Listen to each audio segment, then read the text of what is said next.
C'est à toi Fred, c'est parti, National 2, National 3, tout ce qui s'est passé avec bien évidemment le derby byzantin dans la capitale comtoise. Allez, je te laisse la parole. On commence par la National 2, avant de parler du derby.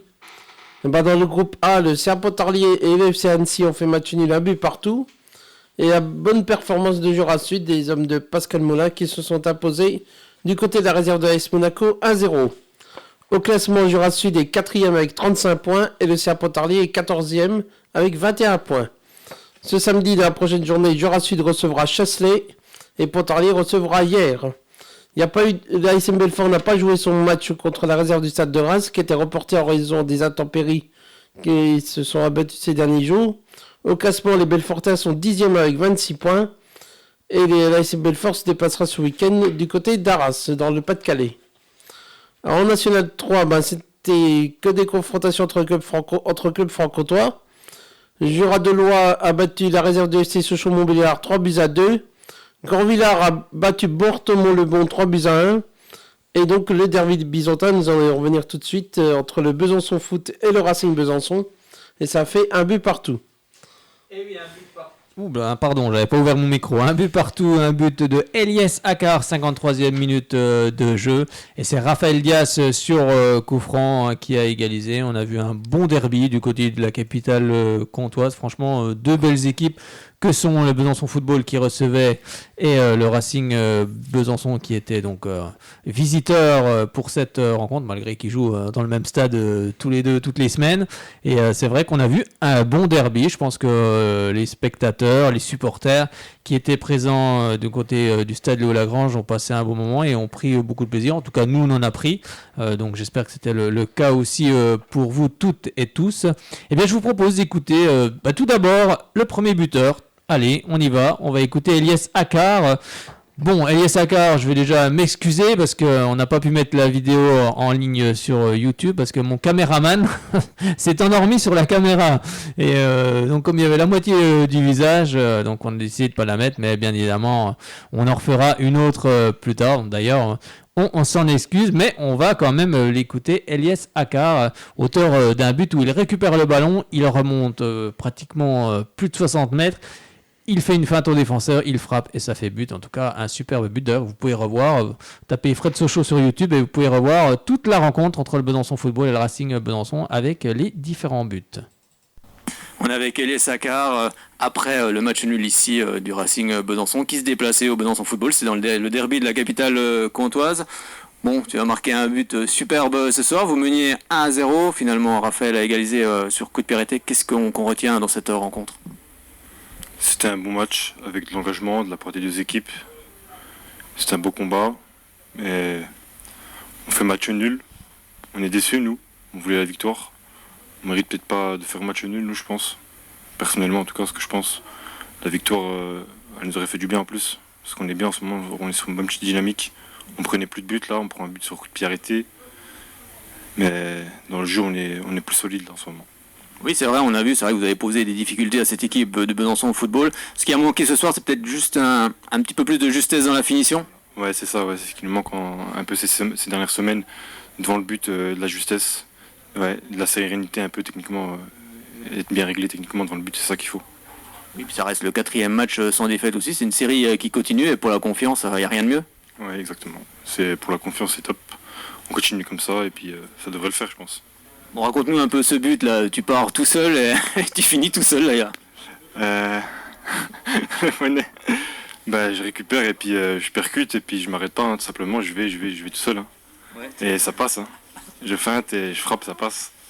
Bon, c'est ça le plus beau en tous les cas, en tout cas c'est un magnifique but en tous les cas. Bon, prochain match ce sera ici face à la Charité, un match encore à pression parce que la Charité est juste devant vous au classement, il faudra rééditer la même chose dans le contenu. Ouais, j'espère qu'on va faire un bon match.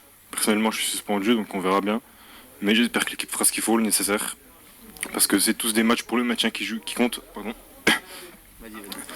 Et faut pas qu'on lâche au niveau de l'intensité qu'on a mis ce soir. En mettant cette intensité-là, ça va le faire. On va y arriver. Oui, puis à titre personnel, ce soir, défensivement, offensivement, tu as été partout et on le voit depuis quelques matchs. Tu es de mieux en mieux. Ouais, je suis en train de revenir tranquillement, petit à petit en forme là. Je me sens mieux qu'au début de saison. Ça va mieux Et c'est bien pour moi et puis pour l'équipe.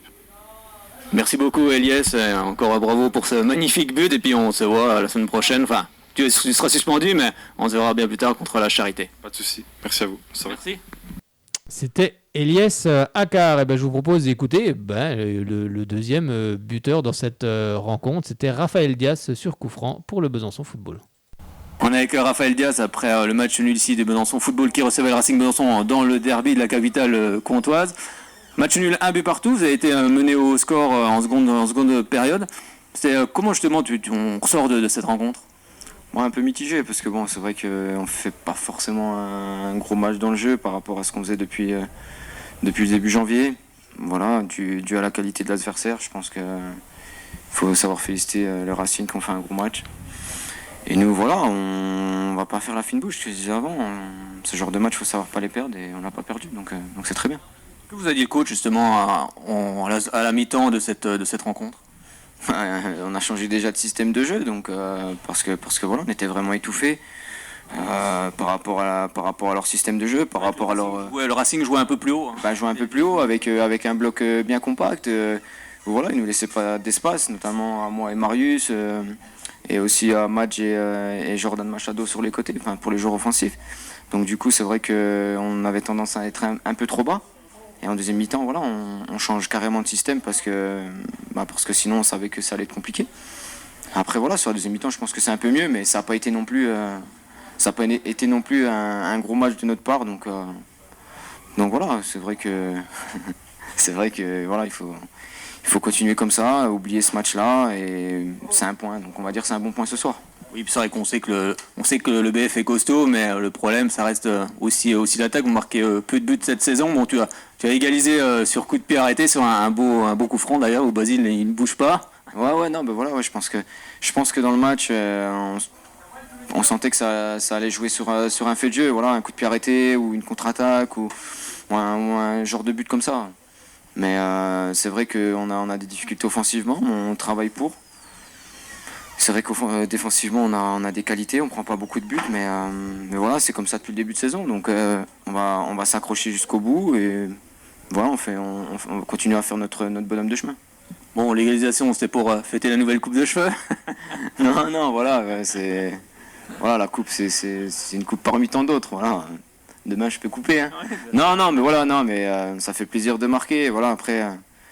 Juste, je trouve ça un peu décevant là, ce qui s'est passé avec les supporters. Voilà, j'ai peut-être agi aussi à chaud avec les supporters du Racing. Voilà, je suis resté ici, je suis venu 1 an chez eux. Je pense pas avoir donné une mauvaise image de moi. Je suis pas un garçon comme ça, donc voilà, j'en profite pour faire passer un petit message. Voilà, j'ai agi comme ça sur le terrain, voilà, avec le sentiment d'intensité, puisque c'est normal, c'est un match aussi avec de l'attention. Voilà, peut-être j'aurais pas dû me comporter comme ça, mais peut-être que aussi. Donc voilà, je voulais juste un petit mot pour ça, c'est tout.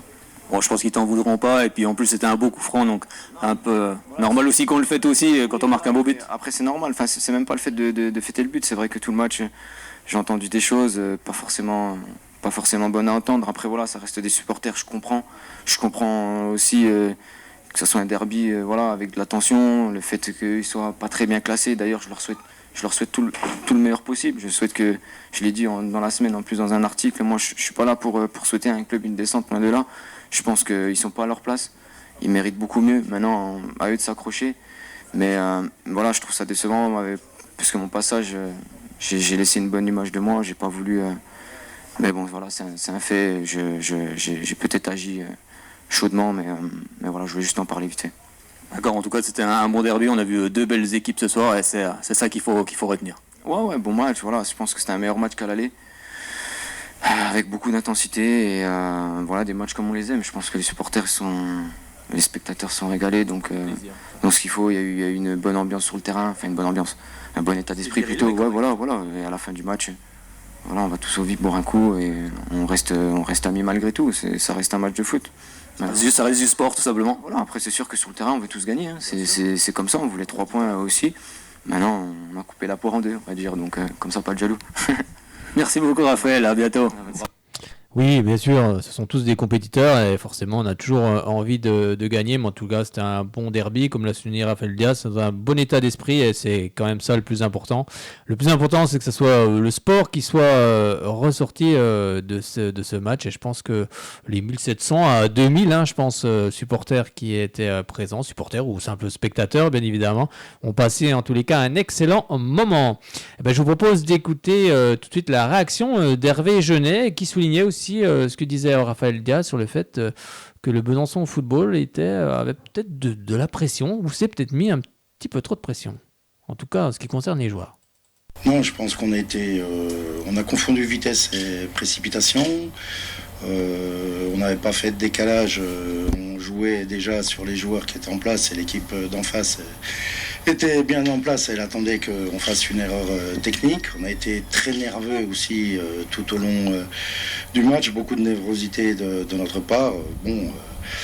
C'est un peu incohérent puisque d'habitude l'équipe a souvent envie de bien jouer et là on voulait scorer par n'importe quel moyen mais une victoire ça se construit, on n'a pas construit la victoire, donc on a essayé par des coups de boutoir en première mi-temps et on a été mis en danger par cette équipe du Racing.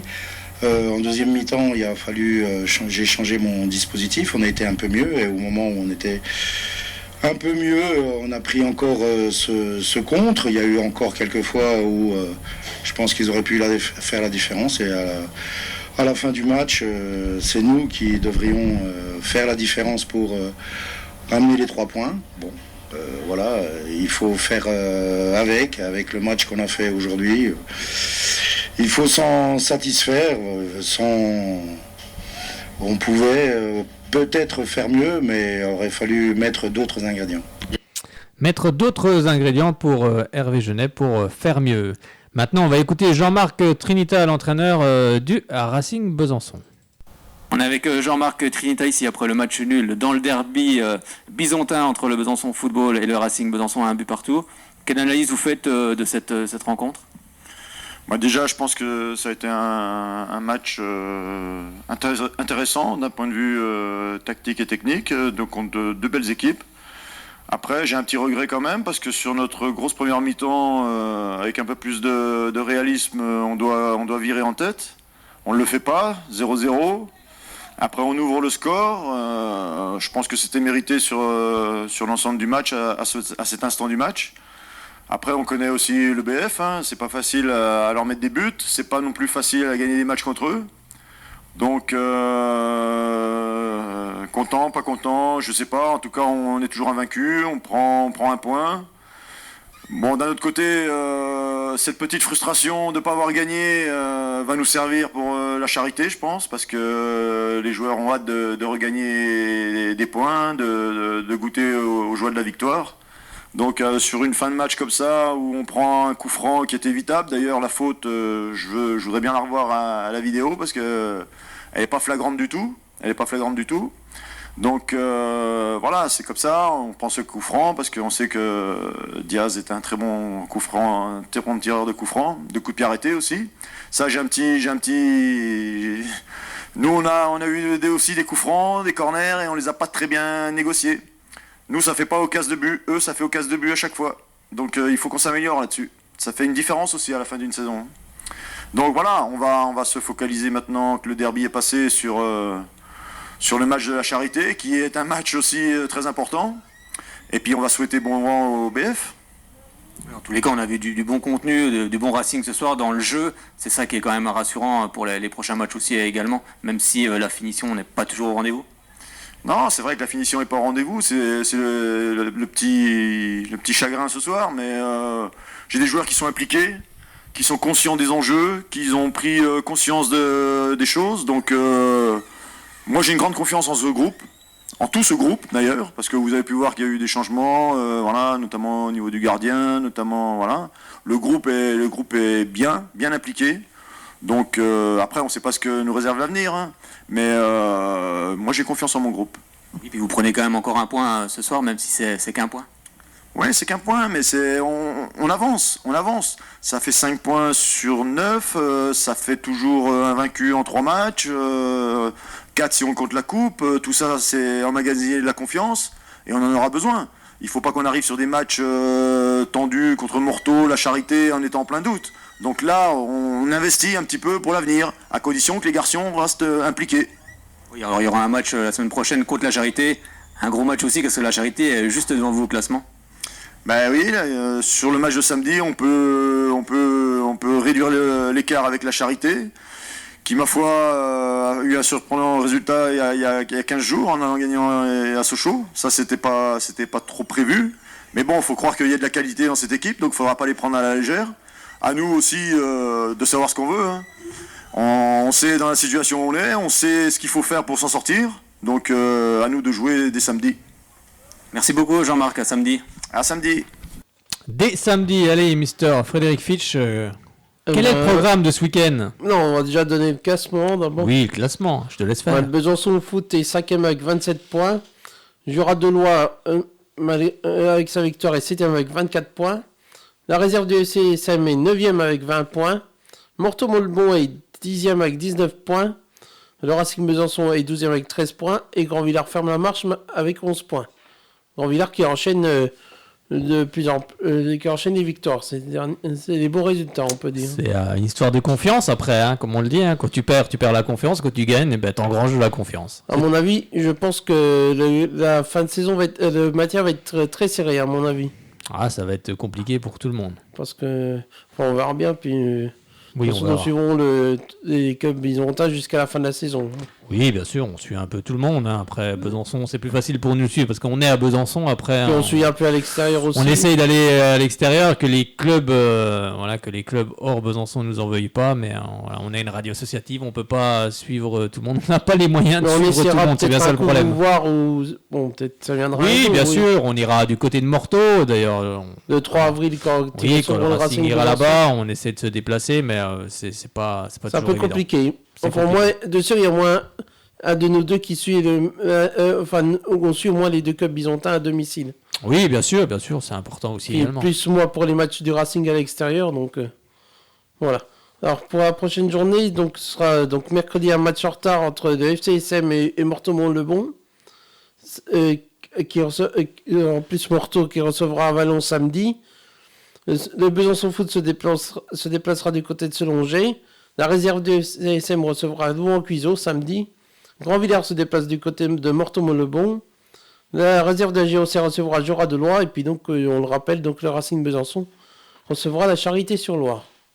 Eh bien, vous avez le programme complet. Donc, rendez-vous sur le terrain dès ce week-end. C'est tout pour le foot. On va passer au hand. Et bien sûr, belle transition, Mister Frédéric Fitch avec c'est chargé le hand. comme hand. Oui, avec le hand, parce qu'il y avait 2 matchs cette semaine. On va parler des filles de l'ESBF qui recevait Brest, qui était donc 2e au classement de la LFH. C'était bien évidemment pour le compte de la 19e journée de LFH. Avec une défaite 31-29, mais on a vu des filles de l'ESBF qui ont tenu tête à cette équipe de Brest. Mais on sait bien évidemment que Brest a un effectif pléthorique avec beaucoup de grandes joueuses également. Mais en tous les cas, cette équipe de l'ESBF n'a rien laissé non plus à cette équipe brestoise. Et on voit que ce groupe progresse de mois en mois, d'année en année. Et on va écouter justement Raphaël Tervel après ce match contre Brest. C'était mercredi dernier. Il y avait un match ce mercredi au Palais des Sports Gagny-Yalouz où le SBF recevait Brest. Brest actuellement en 2e position en LFH. C'était pour le compte de la 19e journée. Le SBF avait envie de faire trébucher cette équipe brestoise car au match aller, les Byzantines avaient fait match nul 28 partout. Et c'est vrai que dans la course au podium, car se dispute ce podium face aux Niçoises également qui elles recevaient Metz, les Byzantines avaient envie justement de prendre les points de la victoire face à Brest. Finalement, défaite 29-31 pour les Byzantines qui ont tout donné dans cette rencontre. Mais forcément, il y a de la déception car cette équipe de l'ESBF était menée 13-16 à la mi-temps. À la 38e minute de jeu, les Byzantines sont revenus au score 20 partout. avant de céder dans les dernières minutes de cette rencontre. C'est vraiment dommage, mais c'est aussi comme ça que le groupe progresse et va progresser. C'est justement ce que disait Raphaël Tervel à notre micro. D'ailleurs, je vous propose d'écouter la coach de l'ESBF après cette défaite face à Brest. On est avec Raphaël Tervel après la défaite ici face à Brest 29-31. Le coup est passé tout près. Quel est votre sentiment justement après cette rencontre ? C'était loin d'être notre meilleur match de la saison. Et pourtant voilà, on est dans le coup. On a quand même mieux géré la deuxième mi-temps que la première. On a su revenir. On a su passer devant et on n'a pas su gérer la fin de match. Bon, c'est vrai qu'on peut avoir quelques regrets parce qu'on a raté pas mal de pénaltys. On a des ballons à la fin pour creuser l'écart. Donc voilà, on perd sur des détails ce soir, mais voilà, les détails, c'est le haut niveau, c'est l'expérience. L'expérience était clairement de l'autre côté ce soir. Et puis on a payé le prix, mais bon voilà, on a quand même plus que tenu le choc. Elles se sont battues jusqu'au bout et je pense qu'on les a vraiment fait douter jusqu'au bout. Justement à -3, quel était votre discours à la mi-temps ? Ouais, on n'était pas dedans, ça manquait d'agressivité en défense, on les laissait jouer, on contrôle sur une équipe comme ça, on ne peut pas contrôler, il faut forcément détruire, donc il n'y en avait pas assez. Et, voilà, on savait qu'en mettant un petit peu plus en défense, ça pouvait faire la différence. Après, voilà, il manque pas grand-chose, c'est dommage. Oui, c'est vrai, puis on avait aussi Brest, dès qu'elles encaissaient un but, elles repartaient vite de l'avant, et il y a eu ça aussi également. Ouais, après, c'est vrai que c'est 31 buts, c'est défensivement qu'on perd aussi. On arrive quand même à mettre 29 buts, donc c'est plutôt pas mal. Et ouais, c'est dommage qu'on ait mal géré cette fin de match. Bon, il reste encore 3 journées justement pour accrocher quelque chose. Oui, bien sûr, on va tenter de garder notre 4e place. Il nous reste 3 journées pour préparer les 2 quarts de finale parce qu'on sait que voilà, c'est les matchs, c'est nos 2 matchs de l'année, donc on va continuer de bosser, on va continuer de se préparer, on va, j'espère, pas tarder à retrouver un peu tout le monde. Le but du jeu, c'est qu'on ait l'équipe enfin au complet pour la première fois de l'année sur les 2 quarts de finale. Donc voilà, il y a encore du boulot, mais rien n'est fait. Ça promet 3 super journées sur la fin de championnat. Oui, c'est vrai que sur les 2 rencontres à l'aller, vous avez fait 28 partout. Là, vous perdez 2 buts. On voit aussi que le groupe progresse. Ouais, alors avec des configurations différentes, hein, mais à chaque fois il y a match. Donc ça, on retiendra ça. On retiendra qu'on était pas très loin, qu'il nous a manqué 3-4 minutes pour et un petit peu de réussite pour accrocher là, mais c'est quand même encourageant pour la suite. Merci beaucoup Raphaël. C'est encourageant pour la suite. Le SBF disputait un match pour la 20e journée de LFH. C'était donc ce samedi du côté de Toulon. Défaite pour les Byzantines 31-28. Et c'est vrai que c'est compliqué pour cette équipe de l'ESBF car attention, Nantes revient aussi dans la course. Au classement, Nantes est 5e avec 44 points. Le SBF 4e 45 points. Nice s'échappe et va sans doute consolider sa 3e place avec 49 points. Donc attention à cette équipe de l'ESBF car Nantes revient bien, mais on est sûr que les filles de Sandrine Mario-Delers et Raphaël Tervel vont finir à cette 4e place. En tout cas, elles vont tout donner pour finir. Et prochain match, ce sera donc le 30 mars à 20h au Palais des Sports, Gagny-Yalouz. Besançon recevra justement Metz. Après la 22e journée, on aura également avec le SBF qui finira justement ce championnat du côté de Bourg-de-Péage. Ce ne sera pas simple non plus. Le 3 avril à partir de 20h. Et ensuite commenceront les playoffs. Donc on verra l'adversaire des Byzantines à ce moment-là.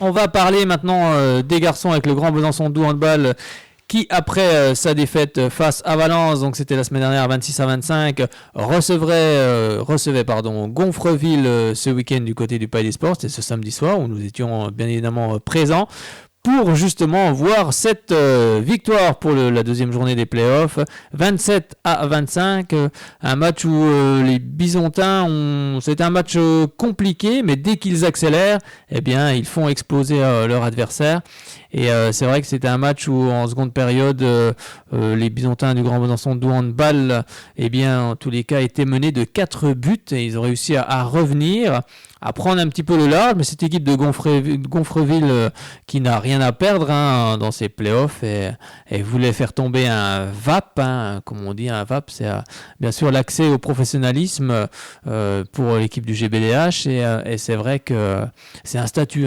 que donne justement la fédération et c'est vrai que Gonfreville voulait faire tomber cette équipe du Grand Besançon de handball, mais finalement ils se sont imposés à 27-25 et on va écouter le meilleur joueur, celui qui a été désigné meilleur joueur de cette rencontre, c'est Pierre Molera qui a mis des buts en tous les cas hyper importants dans cette renconre, car c'est vrai que c'était une rencontre qui, comme on vous l'a dit, s'est jouée avec beaucoup d'allant et c'est vrai que c'est vrai qu'on, comme il le dit, Pierre Molera, on va l'écouter, dès que le GBDH accélère, eh bien on arrive justement à faire exploser à l'adversaire et vous allez justement l'entendre, Pierre Molera. On est avec Pierre Molera après la victoire ici du Grand Besançon de handball face à Gonfreville 27-25. Bon, une victoire acquise dans la douleur ce soir. Ouais, on savait après notre défaite à Valence qu'on devait un peu se rattraper par rapport à ce qu'on avait fait. Et c'était une belle occasion à domicile face à Gonfreville. On sait qu'ils venaient avec des ambitions, ils n'avaient rien à perdre contre un VAP. Et on a vu qu'on a mis du temps à rentrer dedans. On n'était pas en défense en première mi-temps, on n'était pas assez combatif. On perdait un peu trop nos duels. Et peut-être que on était crispé par rapport à l'enjeu en quelque sorte de devoir gagner. Et en deuxième mi-temps, dès qu'on commence à mettre de la vitesse et puis du cœur dans tout ce qu'on fait, on voit qu'on arrive à dépasser facilement l'équipe en face de nous. Donc non, il faut vraiment retenir les 20 dernières minutes où on a mis beaucoup d'intensité et on voit que ça fait tout de suite la différence.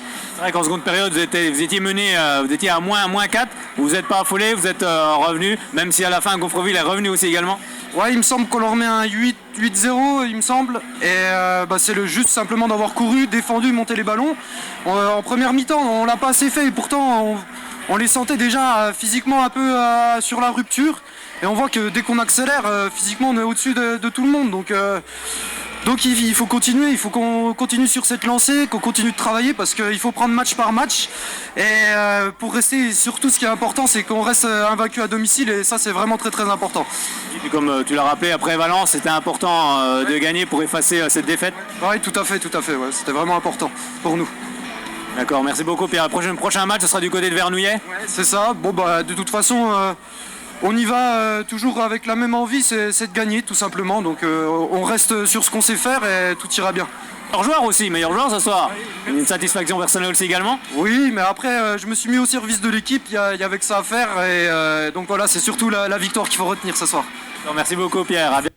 Il faut retenir la victoire, comme le dit Pierre Molera, et il faudra aussi s'imposer du côté de Vernouillet. On est persuadé que les hommes de Dragan Zovko ramèneront la victoire Vernouillet qui se trouve dans les Yvelines. Eh bien, on va clore cette émission. J'espère que vous avez passé un agréable moment avec nous. Vous pourrez la réécouter ce mardi à partir de 22h sur radiochalombesançon.com et également sur le 99.5. Et vous pourrez ensuite la réécouter sur la page YouTube Fred Sochaux. Et puis on se retrouvera sans doute ce week-end et les week-ends prochains. Et bien sûr, on se retrouve dans 15 jours. Donc, notez bien le 1er avril. C'est pas un poisson. Non, c'est pas un poisson. On se retrouvera bien le 1er avril pour justement débriefer la rencontre de Sochaux qui sera du côté Niort. Toute l'actualité en Ligue 1 et également au plan régional, National 2, National 3, handball, ESBF, GBDH et également avec du basket, le Bezac aussi. Et si vous voulez par exemple participer à cette émission, devenir aussi chroniqueur, eh bien vous allez sur la page Facebook Soyons Sport, vous nous laissez un message et puis vous viendrez parler en direct ou alors venir nous présenter un sport ou nous parler d'un club. Vous pouvez aussi également le faire, soit en appelant la radio au 03 81 50 67 51 et ils transmettront, ou alors également directement sur la page Soyons Sport. Eh bien, je vous souhaite à toutes et à tous une excellente semaine. Surtout, bien évidemment, on se revoit sur les terrains ce week-end un petit peu partout. Bonne soirée Fred, bonne semaine. Bonne soirée à toi aussi. Et puis à bientôt, lundi dans 15 jours. Oui, puis sinon à samedi personnellement. Donc, Bah oui, on sera samedi au stade Léo Lagrange. Merci beaucoup à toutes et à tous. Et puis bien sûr, on se quitte avec le traditionnel Allez Sochaux. Bonne soirée à toutes et à tous.